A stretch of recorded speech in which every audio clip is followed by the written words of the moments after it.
Hi guys, this is Manu Mishra. So welcome back with the session जिसमें आज हम लोग 20th अगस्त के द हिंदू न्यूज़पेपर का एनालिसिस करेंगे।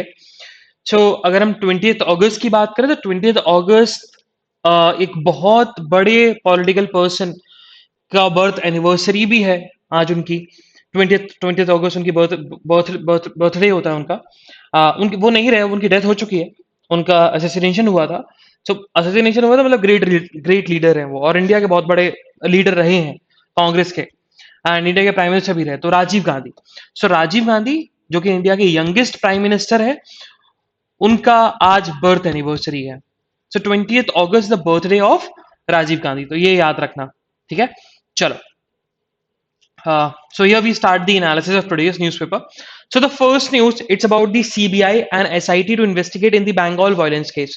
So हुआ क्या, कल कैलकाटा हाई कोर्ट ने डायरेक्शन दे दिया है, उन्होंने डायरेक्शन दिया है सीबीआई को कि सीबीआई इन्वेस्टिगेशन करेगी सारे मर्डर के केस में और विमेन रिलेटेड क्राइम्स के केस में जो भी इंसिडेंट्स हुए थे after the post poll violence in the West Bengal, है ना। After the post poll violence जो भी वेस्ट बंगाल में हुए थे, और विमेन से रिलेटेड जितने भी क्राइम्स थे और मर्डर से रिलेटेड जितने भी केसेस थे, उनको इन्वेस्टिगेट करने वाला है सीबीआई। और जितने भी अदर केसेस बचे हुए हैं, मतलब और भी केसेस हैं, जैसे कि असॉल्ट का केस होगा किसी पर्सन के ऊपर, जैसे मैन के ऊपर किसी असॉल्ट का केस है, अटेम्प्ट टू मर्डर का केस है, तो वो सारी चीजें इन्वेस्टिगेशन जो है वो इन्वेस्टिगेशन अदर अथॉरिटीज करेंगी, है ना। जिसमें एनएचआरसी भी करने वाली है, एनएचआरसी भी इन्वेस्टिगेशन करेगी, और एक अलग से एसआईटी बनाई जाएगी, स्पेशल इन्वेस्टिगेशन टीम, वो इन्वेस्टिगेट करने वाली है इन अदर केसेस में। और हाँ, कलकत्ता हाईकोर्ट ने एक और डिसीजन दिया है, उन्होंने डायरेक्शन दिया है सारी कमिटीज को, चाहे एनएचआरसी की कमेटी हो, चाहे किसी की भी कमेटी हो, चाहे पुलिस अथॉरिटी हो, उन्होंने डायरेक्शन दिया है सब लोगों को कि आपने जो भी इन्वेस्टिगेशन करी, जो भी आपने, आपके पास डॉक्यूमेंट्स आए, जो भी आपके पास रिपोर्ट्स आए, वो सारी की सारी चीजें सीबीआई को हैंड ओवर कर दीजिए, सीबीआई को इंटरेस्ट कर, जितने भी रिकॉर्ड्स हैं सारे के सारे आप हैंड ओवर कर दो सीबीआई को, क्योंकि सीबीआई को इजी होगा इन्वेस्टिगेशन करने में। ये फाइनली मिल चुका है, क्लैरिफिकेशन मिल चुकी है कि अब post poll violence election, post poll violence जो कि वेस्ट बंगाल में हुए थे, उसमें अब सीबीआई इन्वेस्टिगेशन करेगी in the cases related to the murder and cases related to the crime against women, और अदर केसेस जो है जैसे कि असॉल्ट अगेंस्ट दी मैन हो गया, अटेम्प्ट टू मर्डर हो गया, तो इन सारे केसेस में एसआईटी बनाई जाएगी, स्पेशल इन्वेस्टिगेशन टीम, और वो इन्वेस्टिगेट करने वाली है। मूविंग फर्दर, जो हमारे कॉमर्स मिनिस्टर है, union commerce and industrial minister Piyush Goyal, उनका कहना है कि यूएस जो है ना, US is not interested in the trade pact. It's the meaning is कि यूएस इंडिया के साथ अभी इंटरेस्ट नहीं दिखा रहा कि वो फ्री ट्रेड एग्रीमेंट करे। सो द क्वेश्चन अराइज कि फ्री ट्रेड एग्रीमेंट होता क्या है। फ्री ट्रेड एग्रीमेंट का मतलब है, देखो होता क्या है, अगर आप किसी एक कंट्री, एक दो कंट्रीज के बीच में ट्रेड होता है, ऑब्वियस सी बात है, इंपोर्ट ड्यूटी लगती है, import duty, export duty, custom duty, ये सारी ड्यूटीज लगती हैं। लेकिन अगर दो या दो से ज्यादा कंट्रीज के बीच में एफटीए हो जाता है, मतलब फ्री ट्रेड एग्रीमेंट हो जाता है, सो इंपोर्ट और एक्सपोर्ट ड्यूटी या फिर कस्टम ड्यूटी जो है, या तो वो जीरो लगती है, निल लगती है, या तो उन कंट्रीज के लिए जो एग्रीमेंट के पार्ट है, उन कंट्रीज के लिए एक लिमिट लगा दी जाती है कि इस लिमिट तक ही, एक मिनिमम लिमिट लगाया जाती है, मिनिमम लिमिट ही, एक मिनिमम लिमिट तक ही, मैक्सिमम लिमिट तक ही कस्टम ड्यूटी या फिर एक्सपोर्ट या इंपोर्ट ड्यूटी लगाई जाएगी। जिससे इजी हो जाता है ट्रेड करना। क्योंकि अब मान के चलते जैसे इंडिया में शुगर केन ज्यादा होता है, तो अगर शुगर केन अगर यूएसए में एक्सपोर्ट हो रहा है, तो इसका मतलब ये है कि sugar cane any day US में ज्यादा बिकेगा, ज्यादा ज्यादा प्राइस में बिकेगा। अब ज्यादा प्राइस में इसलिए बिकता है बिकॉज, क्योंकि इंडिया से वो 10 रुपए में आया था, बट यहां पर 5 या 7 रुपए की कस्टम ड्यूटी लग गई, फिर इंडस्ट्रीज ने उसको, कंपनीज ने बेचा, तो वो 20 रुपए का बिका, 10 रुपए की चीज 20 रुपए की। तो एफटीए इसीलिए कराया जाता है, फ्री ट्रेड एग्रीमेंट कंट्रीज के बीच में, इसीलिए होता है कि वो जो 20 रुपए की चीज है वो 12 या 13 रुपए में बिके, ना कि पूरा का पूरा 20 रुपए में, डबल में। इसी के चलते एफटीए कराया जाता है, और यूएस अभी इंटरेस्ट नहीं दिखा रहा है इंडिया के साथ with the free trade agreement. Moving further, Gujarat में भी लॉ आया, एंटी कन्वर्जन लॉ, जैसे एमपी में आया था, झारखंड में आया था, यूपी में आया था, हिमाचल प्रदेश में आया था, वैसे ही गुजरात में आया, गुजरात एंटी कन्वर्जन लॉ। लेकिन हाईकोर्ट, गुजरात हाईकोर्ट ने कल एक डिसीजन दिया, उसमें बताया गया कि देखो, Gujarat anti conversion law is valid, अब हमको बिल्कुल मना नहीं कर रहे, और उन्होंने ये बोला है कि गुजरात एंटी कन्वर्जन लॉ जो है ना, वो बल्कि प्रोटेक्शन ग्रांट करता है टू द इंटरफेथ कपल्स को हरासमेंट से। मत मान के चलो, इंटरफेथ कपल्स मतलब जिन्होंने दो अलग रिलीजन के लोग हैं, उन दोनों ने शादी कर ली, तो उन दोनों को हरासमेंट से प्रोटेक्शन देता है ये लॉ। लेकिन ये जो लॉ है उनके ऊपर एप्लीकेबल होगा जिन्होंने शादी फोर्स के थ्रू करी, फ्रॉड के थ्रू करी, या अलरमेंट के थ्रू करी। इंटरफेथ मैरिज अगर आपने करी है by the force, by the fraud, by the allurement, तो उनके ऊपर ये चीज अप्लाई होगी, तो उस मैरिज को इनवैलिड करार दिया जाएगा, वॉइड करार दिया जाएगा। लेकिन इस लॉ के कुछ सेक्शन है, section 3, 4, 4A, 4C, section 5, section 6, section 6 है, जो कि उन मैरिज पर भी रिस्ट्रिक्शंस लगाते हैं जो marriage without a fraud, without a force और विदाउट अलरमेंट हुई हो, और वो इंटरफेथ मैरिज है, उन मैरिज पे भी रिस्ट्रिक्शंस लगा रहा है। इसी के चलते जो चीफ जस्टिस हैं गुजरात हाई कोर्ट के, उन्होंने गुजरात एंटी कन्वर्जन लॉ के इन सेक्शन को स्टक डाउन कर दिया। ओके, मूविंग फर्दर, सो नागालैंड के जो चीफ मिनिस्टर है नेफ्यू रॉय, तो नेफ्यू रॉय अभी डर रहे हैं, उनके अंदर डर है अबाउट दी RIIN। अब RIIN का मतलब, register for indigenous, register register for indigenous inhabitants of Nagaland. Okay, so होता क्या है, जैसे असम में NRC आया था, नेशनल रजिस्टर ऑफ सिटीजन्स, कि पता लगाया जा सके कि असम में कौन कौन सिटीजन है और कौन कौन नॉन सिटीजन है, जिससे पता लगेगा ना कि भाई ये लोग गवर्नमेंट जॉब्स के लिए एप्लीकेबल है, इनको गवर्नमेंट स्कीम की बेनिफिट दी जाएगी, इन लोगों को नहीं दी जाएगी। ये असम में था। अब उसी लाइन पर ही नागालैंड में RIIN है। अब RIIN मतलब register for inhabitants, indigenous inhabitants of Nagaland. So what happened, Nagaland जो है ना वो 1963 में अलग हुआ था, 1 दिसंबर 1963 में एक अलग से उसको स्टेटहुड मिला था, और वहां पर बहुत सारे ट्राइबल्स लोग रहते हैं। वहां पर नागा है, नागाज है ना, तो Naga is not a tribal community, it's a ethnic community, मतलब उसमें बहुत सारे ट्राइब्स आते हैं, तो एथनिक कम्युनिटी है नागाज। और बहुत सारे लोग ऐसे हैं। अच्छा, इन RIN का मतलब क्या है? RIN का मतलब ये है कि जो भी RIN के अंदर में आएगा उनको इंडिजीनियस इनहैबिटेट का सर्टिफिकेट मिलेगा, और जो भी नागालैंड या ट्राइबल्स लोगों के लिए बेनिफिट देती है गवर्नमेंट, नागालैंड गवर्नमेंट या यूनियन गवर्नमेंट, वो उनको मिलने वाले हैं। उनके ऊपर कम टैक्स लगेंगे, बहुत सारी चीजें होंगी, बहुत सारी सब्सिडीज मिलेंगी। लेकिन अगर जिन लोगों को इंडिजिनस सर्टिफिकेट नहीं होगा, उनके पास इंडिजिनस इनहैबिटेट का सर्टिफिकेट नहीं होगा, तो उन लोगों को गवर्नमेंट स्कीम में बेनिफिट नहीं मिलेगा, उनको सब्सिडीज नहीं दी जाएंगी, उनको गवर्नमेंट जॉब्स में बेनिफिट नहीं मिलेगा। तो इस चीज को लेकर नागालैंड CM जो है वो डर रहे हैं। उनका ये कहना है क्योंकि बहुत सारे नागा ट्राइब्स जो हैं वो अदर स्टेट्स में भी रहते हैं, जैसे असम में भी रह रहे हैं, मणिपुर में भी रह रहे हैं, बट हाँ, majority of the Naga tribes living in the Nagaland, but कुछ सर्टेन नागा ट्राइब्स तो हैं जो कि नागालैंड में नहीं रह रहे। और इसके साथ साथ बहुत सारे नागा ट्राइब्स जो हैं वो नागालैंड में स्टेट होड के बहुत बाद में आए।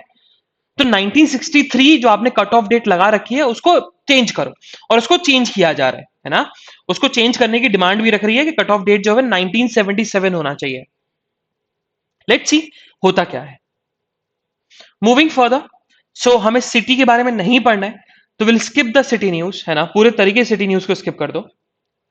और आज सिटी न्यूज को ज्यादा ही है, और एडवर्टीजमेंट भी ज्यादा है, रीजन बीइंग क्योंकि आज राजीव गांधी का बर्थ एनिवर्सरी है इज, और उनके उनके बर्थडे पे याद रखना, उनके बर्थडे पे सद्भावना दिवस मनाया जाता है, सद्भावना दिवस। सो ये पूछ सकते हैं, और ये भी पूछ सकते हैं कि अटल बिहारी वाजपेयी के बर्थडे पे क्या मनाया था, गुड गवर्नेंस डे। तो ये सारी चीजें याद रखने की जरूरत है, ये डायरेक्टली क्वेश्चन बन सकते हैं इनमें से। So the birth anniversary of Rajiv Gandhi is on 20th August, and 20th August we celebrate as what? Sadbhavna Divas. Moving further, so on the northeast page, so what happened? So Odisha में एक private university है, and the name of the university is Kalinga Institute of Industrial and Training, KIT. Okay, so हुआ क्या, कल state information commission ने, उड़ीसा की state information commission ने declare किया कि जो किट है Kalinga institute, of industrial and training वो इंडिया स्टेट की सबसे लार्जेस्ट प्राइवेट इंस्टीट्यूशंस है और वो पब्लिक अथॉरिटी की डेफिनेशन में आएगा, मतलब स्टेट की डेफिनेशन में आएगा। अगर किसी ने कॉन्स्टिट्यूशन पढ़ा होगा तो कॉन्स्टिट्यूशन का जो आर्टिकल 12 है, आर्टिकल 12 बताता है स्टेट की डेफिनेशन। और स्टेट मतलब जिससे आप फंडामेंटल राइट मांग सकते हो, या अगर आपके फंडामेंटल राइट ब्रीच होते हैं तो आप क्लेम कर सकते हो, और उनके अगेंस्ट आप इंफॉर्मेशन भी ऑप्टेन कर सकते हो। नॉर्मल पब्लिक, आम आदमी इंफॉर्मेशन ऑप्टेन कर सकता है कि ये पैसा कहां लगाया गया। सो स्टेट की डेफिनेशन अदर अथॉरिटीज में किट को भी डाल दिया गया कि किट जरूर प्राइवेट यूनिवर्सिटी है, बट वो स्टेट की डेफिनेशन में आएगा, पब्लिक अथॉरिटी की डेफिनेशन में आएगा।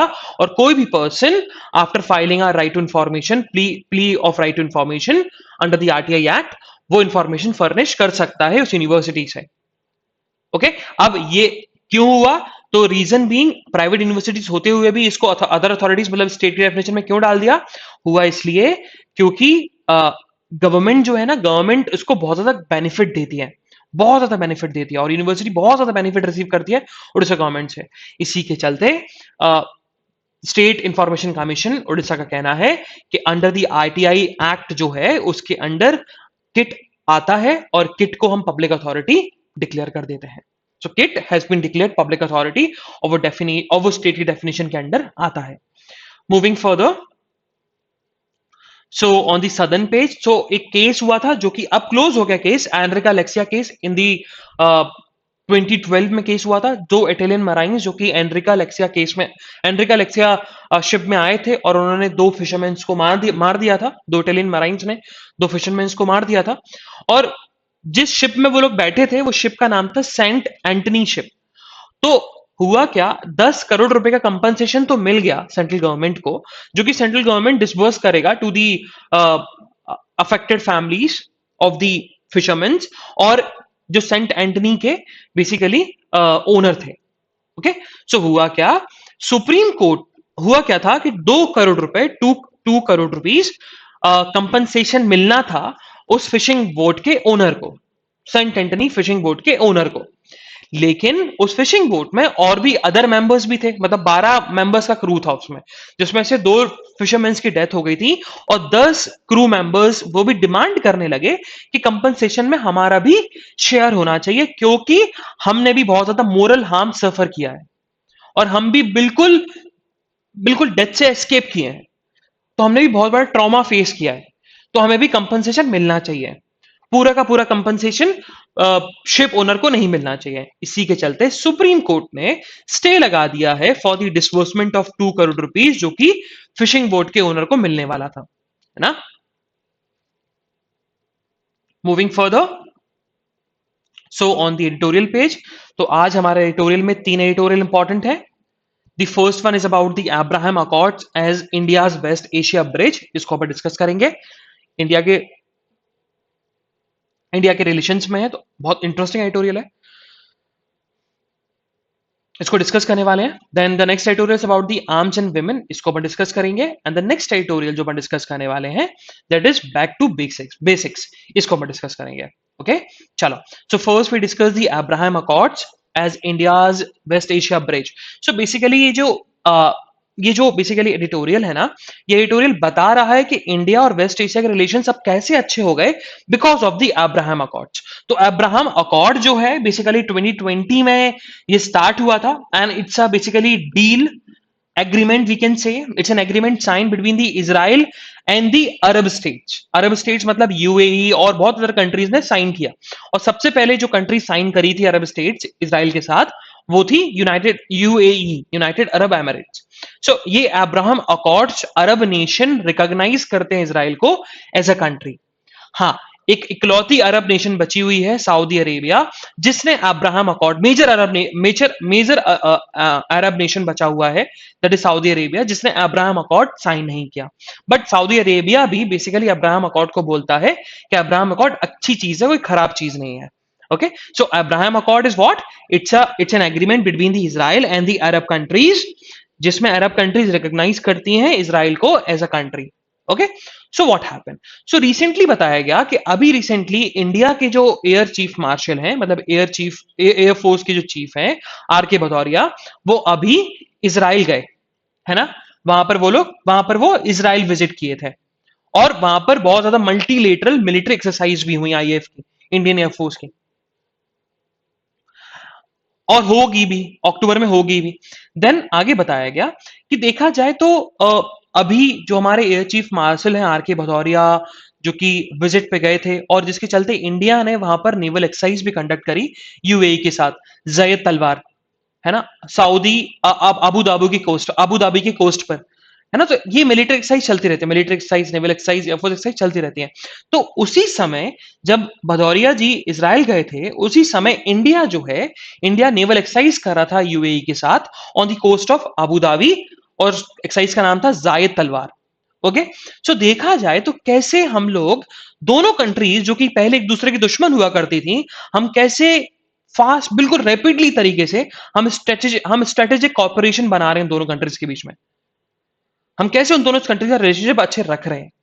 ओके, और देखा जाए तो ऐसा नहीं है, तो 2020 में जो हमारे एयर चीफ भी हैं, आर्मी चीफ हैं, मनोज मुकुंद नरवाने, वो भी यूएई, उसके साथ सऊदी अरेबिया भी विजिट किए थे, और वो पहले इंडियन आर्मी के चीफ बने जो कि यूएई और सऊदी अरेबिया गए, उससे पहले ऐसा कोई नहीं गया था। ओके, और ऐसा देखा जाए तो इंडियन आर्मी के पहले थे, बट हाँ, उससे पहले इंडियन नेवी के एडमिरल जा चुके हैं, सुनील लांबा 2017 में, जो कि फॉर्मर है, वो जा चुके हैं, वो यूएई और ओमान विजिट कर चुके हैं, है ना। और देखा जाए तो जो न्यू दिल्ली ने साइन किया था ओमान के साथ, एक पैक्ट साइन किया था ओमान के साथ डुकम पोर्ट को लेकर। डुकम पोर्ट बेसिकली ये था कि ओमान जो है ना, ओमान देखा जाए इंडिया के वेस्ट कोस्ट, इंडिया के वेस्टर्न कोस्ट से बहुत सही दिखता है, मतलब बहुत परफेक्ट लोकेशन है इंडिया के लिए। सो फॉर दी नेवी के लिए, उसके ड्राई डॉक्स को यूज करने के लिए इंडिया ने पैक्ट साइन किया था ओमान के साथ। ओमान की कैपिटल है मस्कट, तो कंफ्यूज मत होना, तो मस्कट ओमान सेम चीज है। तो मस्कट के साथ इंडिया ने, न्यू दिल्ली ने पैक्ट साइन किया था कि हम आपके डुकम पोर्ट को यूज करेंगे। ओके, लेकिन अगर देखा जाए तो ये सिग्निफिकेंट जो चेंज आया वेस्ट एशिया में, कि हम इसराइल के साथ भी अच्छे रिलेशंस रख रहे हैं, और यूएई के साथ अच्छे रिलेशंस रख रहे हैं, उसके साथ साथ ओमान, अदर कंट्रीज के साथ अच्छे रिलेशंस रख रहे हैं, ये हुआ because of what, because of the Abraham accord. और देखा जाए because of this Abraham accord, Israel ने अपने डिप्लोमेटिक मिशन जो है, फर्स्ट डिप्लोमेटिक मिशन भेज दिया अबू धाबी में, और डायरेक्ट फ्लाइट स्टार्ट हो गई, बिजनेस स्टार्ट हो गया, टूरिज्म पैकेजिंग स्टार्ट हो गई उन दोनों कंट्रीज के बीच में। और न्यू दिल्ली ने इस अकॉर्ड को वेलकम किया है और सपोर्ट किया है कि भैया पीस और स्टेबिलिटी आनी चाहिए उस रीजन में, जो कि बहुत इंपॉर्टेंट है। ओके, देन अब बताया गया थोड़ा सा द थ्रेड के बारे में। अब द थ्रेड मतलब इट्स नॉट अ थ्रेट, डर नहीं, ये थ्रेड के बारे में कि कैसे हम कनेक्शन बिठाएंगे। सो देखा जाए तो हमने धीरे धीरे रिलेशंस बनाना स्टार्ट किए थे वेस्ट एशिया के साथ, और relations in a strategical form में हमने स्टार्ट किए थे 2015 में, जब हमने सऊदी अरेबिया में इंडियन एयरफोर्स और इंडियन एयरफोर्स एक्सरसाइज स्टार्ट करी थी, और उसके बाद ईरान में हमने नेवल वॉरशिप एक्सरसाइज स्टार्ट करी थी। तो देखा जाए तो पर्शियन गल्फ जो है ना, पर्शियन गल्फ, अरेबियन सी और इंडियन ओशियन रीजन में, अगर हम वेस्ट एशिया में ये सारे एक्सरसाइज करते हैं, तो हमारा पर्शियन गल्फ, अरेबियन सी और इंडियन ओशियन रीजन में हमारा थोड़ा सा स्ट्रेटेजिकली थिंकिंग बढ़ती है। इंडिया ड्राइविंग सीट पे आ जाता है, मतलब इंडिया एक तरीके से लीडर इमर्ज होता है इंडियन ओशियन रीजन में, अगर हम वेस्ट एशिया के साथ रिलेशन रखते हैं। क्योंकि इधर देखा जाए तो इंडो पैसिफिक रीजन में तो ऑलरेडी हमने क्वाड ग्रुप बना लिया है, तो इंडिया का वैसे ही डोमिनेंस बन रहा है धीरे धीरे इंडो पैसिफिक रीजन में, और यूएस भी इंडिया को आगे कर रहा है कि भैया आप थोड़ा इंडो पैसिफिक रीजन को देखो। और वही चीज अगर हम वेस्ट कोस्ट पे भी करें, मतलब पर्शियन गल्फ, अरेबियन सी और इंडियन ओशन, जो वेस्ट इंडियन ओशन जो है, उधर हम अच्छा करें, तो हम लोग एक ड्राइविंग सीट पे आ जाएंगे, और इंडियन ओशन में हमारा एक तरीके से एक स्ट्रांग होल्ड होगा। ओके, लेकिन रिसेंटली अगर देखा जाए तो ईरान, इजराइल और यूनाइटेड स्टेट्स के बीच में अभी पर्शियन गल्फ को लेकर बहुत ज्यादा इशू था। इसी के चलते इंडियन नेवी ने एक ऑपरेशन भी स्टार्ट किया था, ऑपरेशन संकल्प, है ना, जिन्होंने अराउंड 16 इंडियन फ्लैग वेसल्स को एक्सकॉर्ट किया था। ठीक है, जो इंडिया की वॉरशिप है, उन्होंने एक्सकॉर्ट किया था on an average around Indian on an around 16 vessels a day, जो कि देखा जाए तो इंडिया की सॉफ्ट पावर दिखाता है ना। कई बार तो इंडिया ने कई बार इंडिया के ऊपर कोवर्ट अटैक हुए, उनकी मर्चेंट वेसल्स के ऊपर कोवर्ट अटैक हुए। तो ये टेंशन इस वजह से होता रहा because of the Iran and Israel. अब ईरान और इजराइल की बात करें तो इंडिया ने ईरान के साथ भी अच्छे रिलेशंस बना रखे हैं, हमेशा से अच्छे रिलेशन बना रखे हैं।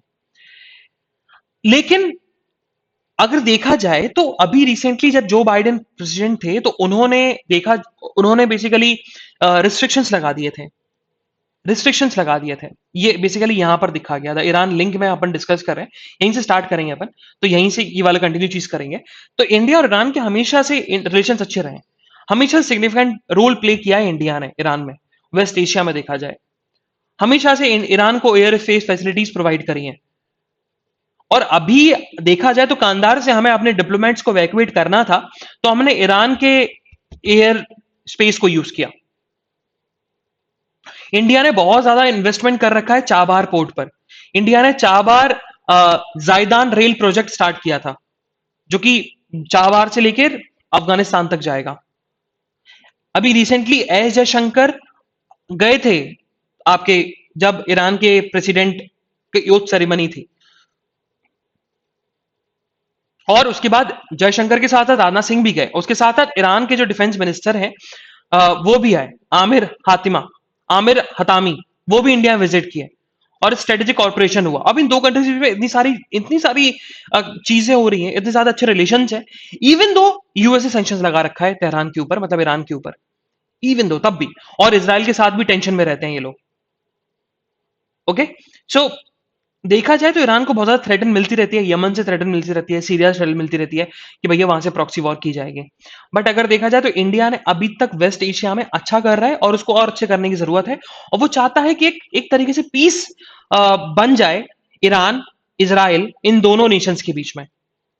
अगर इजराइल और ईरान के बीच में रिलेशन अच्छे हो गए तो फिर ऑटोमेटिकली इंडिया का बहुत अच्छा रिलेशन हो जाएगा वेस्ट एशिया के साथ, अपनी सॉफ्ट पावर का यूज करते हुए। हाँ, एक कंट्री और बचती है सऊदी अरेबिया, लेकिन सऊदी अरेबिया का हमेशा से कहना है कि हम लोग हमेशा से हमने सपोर्ट किया है उनका अब्राहम अकॉर्ड का, बट हमारे लिए पैलेस्टीन वाला इशू ज्यादा इंपॉर्टेंस रखता है, तो इसीलिए हम अभी देखा जाए तो अभी हम पैलेस्टीन वाले इश्यूज को ज्यादा इंपॉर्टेंस देंगे as comparison to the Abraham accord. Okay, और देखा भी जाए तो India around 80% of the oil जो है वो इराक से और सऊदी अरेबिया से एक्सपोर्ट कराता है। Moving further, sorry, we move to the second editorial, that is about the arms and the women. So arms and the women जो है ना, ये बेसिकली जो कल इंटरिम ऑर्डर आया सुप्रीम कोर्ट का कि विमेन को अलाउड होना चाहिए एनडीए एग्जाम देने के लिए, और 8 सितंबर को एग्जाम है, उस 5 सितंबर को एग्जाम है, उस 5 सितंबर को एग्जाम में विमेन्स अलाउड होंगी। ओके, और उसकी फर्दर हियरिंग 8 सितंबर को होने वाली है।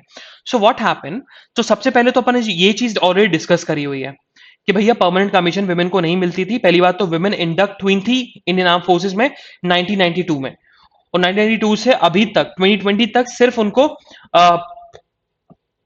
शॉर्ट सर्विस कमीशन में रखा जाता था, मतलब 10 इयर्स प्लस 4 इयर्स तक एक्सटेंड हो सकती थी एसएससी। 14 इयर्स के बाद उनको रिटायरमेंट होना पड़ता था, मैक्सिमम पीरियड उनका अगर सर्विस का 14 ईयर, ज्यादा नहीं हो सकता था। But by the case of secretary ministry of defence versus Babita Punia, इस केस में टॉप कोर्ट ने बोला था, सुप्रीम कोर्ट ने बोला था कि women are allowed to have a permanent commission in the Indian arm forces, है ना, उनको सिर्फ एसएससी तक सीमित मत रखिए, उनको परमानेंट कमीशन दीजिए, उनको एक्सटेंड करिए permanent commission to the women. और देखा जाए तो अभी विमेन सिर्फ इंक्लूड होती थी इंडियन आर्मी में थ्रू इंडियन मिलिट्री एकेडमी और ऑफिशियल ट्रेनिंग एकेडमी। ओके, अब because of this interim order girls जो हैं, girls can clear the exam and study at the NDA national defence academy, जो कि पुणे में है, खड़गवासला पुणे, और वहां से भी अब 3 तरीके से गर्ल्स जो हैं, विमेन जो हैं, वो इंडियन आर्मी ज्वाइन कर सकते हैं। अब यहां बताया गया कि जो नेक्स्ट हियरिंग है, अभी इंटरिम ऑर्डर तो निकाल दिया, लेकिन नेक्स्ट हियरिंग जो है इट्स ऑन दी 8 सितंबर कि girls are allowed to give the NDA examination or not. तो इसी में जो जो बेसिकली जजेस का कहना था कि अगर आप एनडीए एंट्रेंस एग्जामिनेशन में वुमेन को बैठने नहीं देते हो तो वो article 14, 15, 16 and 19 of the Indian constitution का ब्रीच हो रहा है, और ये इक्वल अपॉर्चुनिटी, जो वैल्यू ऑफ इक्वलिटी है और अलाउ इक्वल अपॉर्चुनिटी वाली जो वैल्यूज है उसको, उसके अगेंस्ट जाता है। ये नॉन डिस्क्रिमिनेटरी, ये डिस्क्रिमिनेटरी अपॉर्चुनिटीज है। तो इसी के चलते इक्वलिटी आए, इक्वल वर्क आए, नॉन डिस्क्रिमिनेटरी अपॉर्चुनिटीज आए, इसके चलते women are eligible to have the opportunity to give the ND examination. ये बेसिकली कहना है। और वही जो गवर्नमेंट मतलब इंडियन आर्म फोर्सेस और गवर्नमेंट को जो रिप्रेजेंट कर रहे हैं, उनकी जो लॉयर है ऐश्वर्या भाटी, उनका कहना है कि देखो अगर हम बात की जाए, सो पॉलिसी डिसीजन यही है कि women's are not allowed to take the ND examination, उनको एग्जामिनेशन नहीं देना चाहिए। बट ऐसा कहीं रीजन नहीं लिखा हुआ है, पैसेज में कहीं रीजन नहीं लिखा हुआ है कि क्यों नहीं देना चाहिए। अब मेन रीजन यही है कि बिकॉज ऑफ दी आपका फिजिकल स्ट्रेंथ।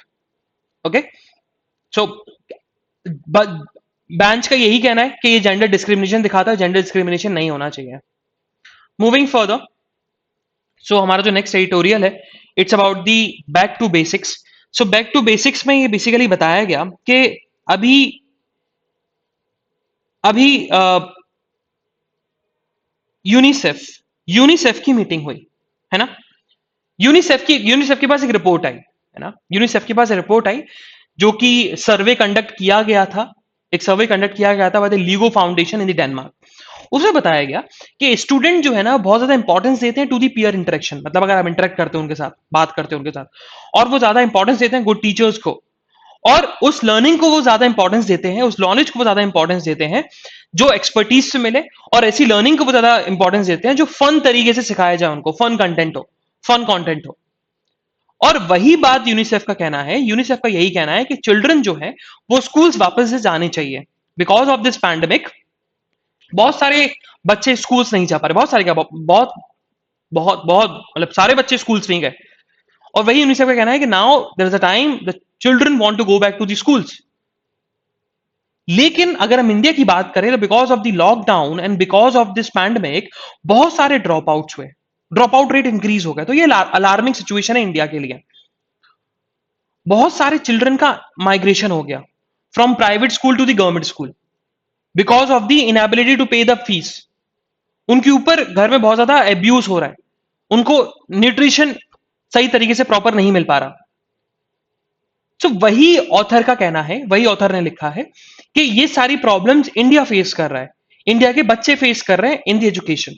और अगर हम बात करें तो इंडिया में एजुकेशन जो है ना बहुत ज्यादा एक्सपेंसिव हो गया है, तो वो एक्सपेंसिव नहीं होना चाहिए।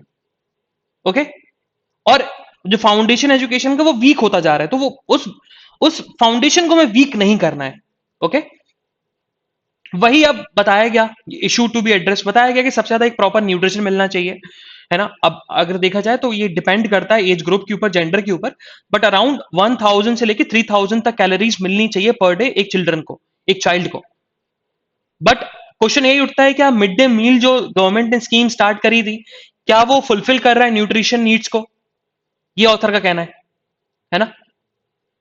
अभी तो बताया गया था, अभी United Nation Development Program Human Development की रिपोर्ट आई थी, उसमें बताया गया था कि student who fall behind may struggle if the level of classroom instruction is considerably above the learning level.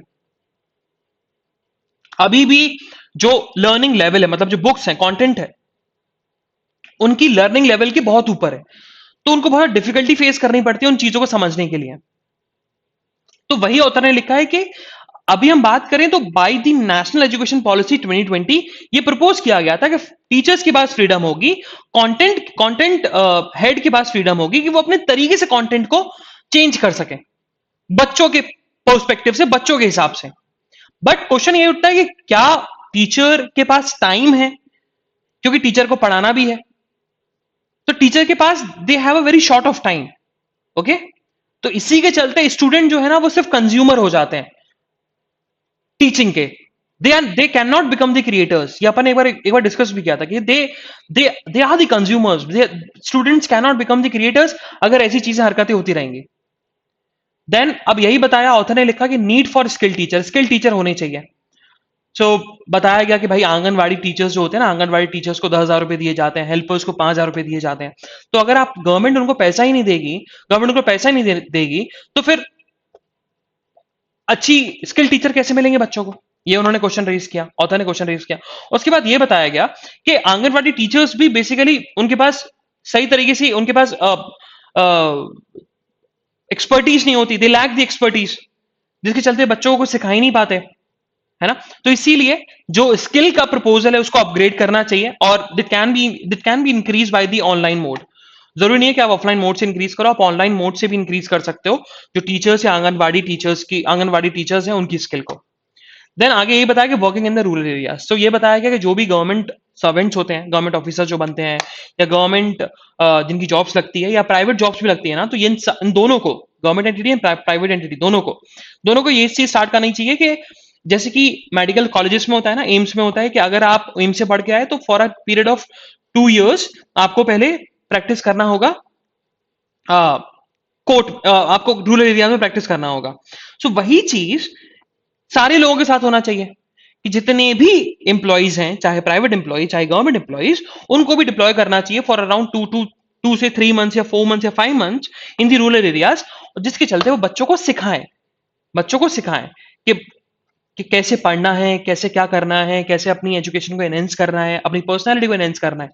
और ये बेसिकली, ये ऐसा नहीं है गवर्नमेंट ने सोचा नहीं, ये सोचा है, और ये 2030 sustainable development goal for education में इंक्लूडेड है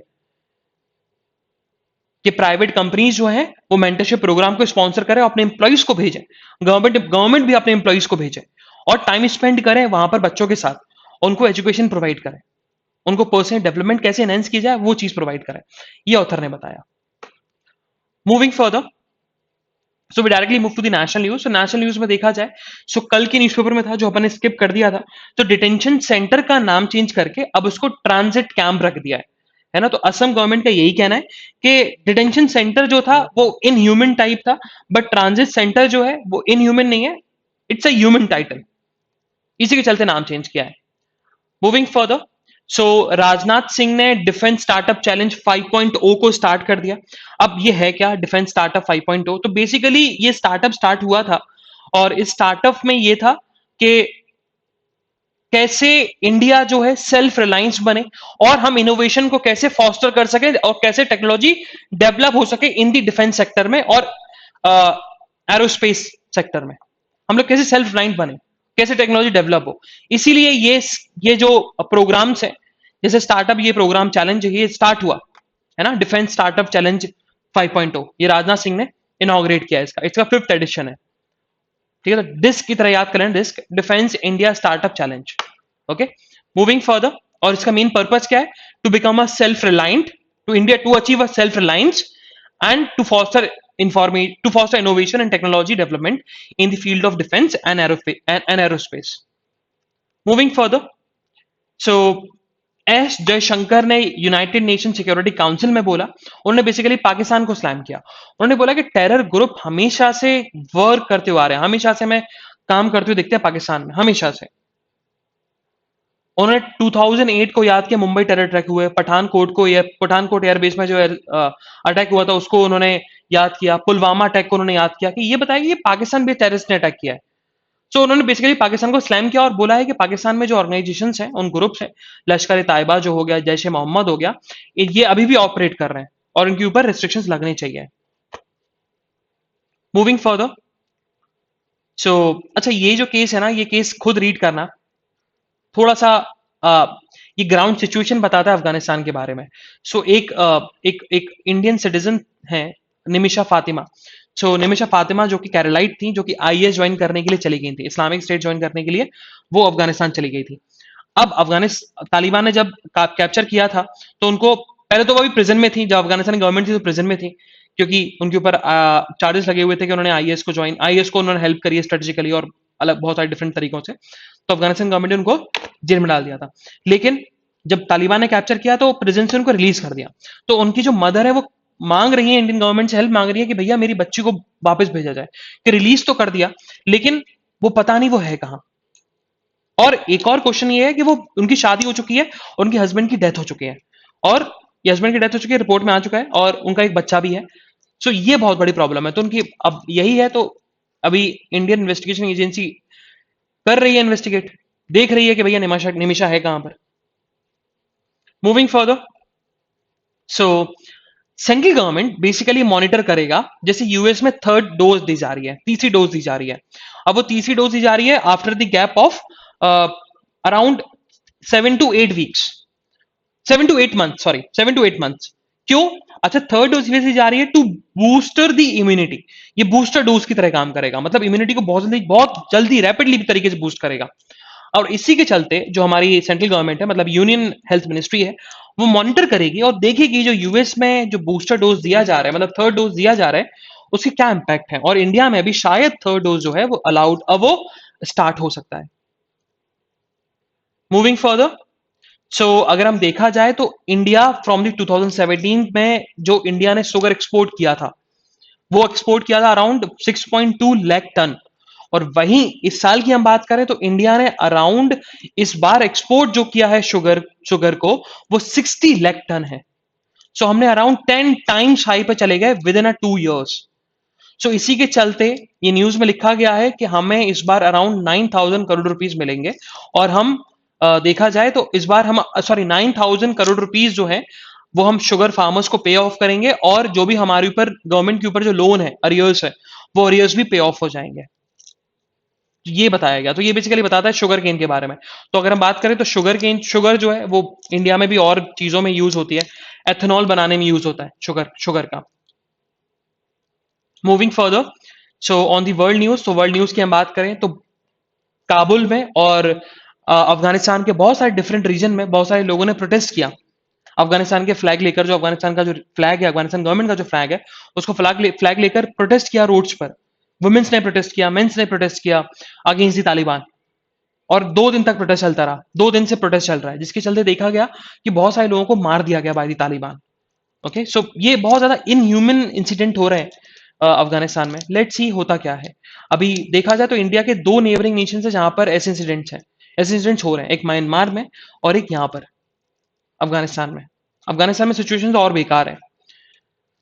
सो चाइना चाइना जो है, चाइना ने डिसीजन लिया है कि वो तिब्बत के कल्चरल सिंबल और लैंग्वेज को अडॉप्ट कर लेंगे। ये उन्होंने डिसीजन लिया है। ओके, सो ये डिसीजन किस वजह से लिया? क्योंकि अभी चाइना 70th एनिवर्सरी सेलिब्रेट करेगा, क्योंकि चाइना इन्वेजन किया था इस रीजन पर। तो 70 इयर्स कंप्लीट हो जाएंगे इन्वेजन के। मूविंग फर्दर, सो अगर हम बिजनेस न्यूज में देखें तो हमारे लिए कुछ इंपॉर्टेंट न्यूज नहीं है। It's totally about the private companies and the public companies. Same goes with the sports, nothing important. So this is the analysis of today's newspaper. हम लोग कल फिर मिलेंगे with some interesting news, some interesting current affairs. तब तक के लिए bye bye, have fun and enjoy your day. Bye bye guys.